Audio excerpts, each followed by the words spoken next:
Bienvenue dans ce chapitre. Nous allons étudier comment la position à la table influence le déroulement d'un coup de poker Texas Hold'em. Je suis capable de gagner n'importe quel coup sans voir mes cartes si vous me donnez une bonne position.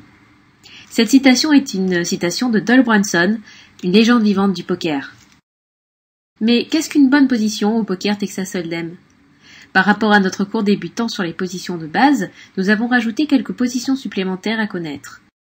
En plus du bouton, de la petite blinde, de la grosse blinde et de l'under the gun, nous avons l'UTG plus 1, qui est à une place à gauche du joueur under the gun, le hijack, à 2 places à la droite du bouton, et le cut-off, à la droite du bouton.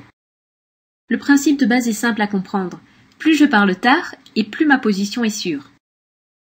En effet, si je suis placé après plusieurs joueurs, je vais pouvoir parler en sachant quelles auront été leurs premières enchères. Alors que si je dois parler très tôt dans le coup, j'ignore quelles seront les réactions des joueurs situés juste après moi. Lors du premier tour d'enchères, le premier joueur à parler est l'under the gun. Il n'a donc aucune visibilité sur ce que vont faire les autres joueurs. Être sous le flingue, c'est avoir la plus mauvaise position de la table lors du premier tour d'enchères.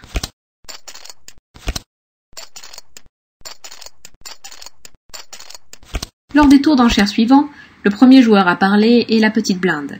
Elle devient donc à son tour la plus mauvaise position de la table. Il est habituellement admis que la meilleure position lors d'un coup est celle du donneur.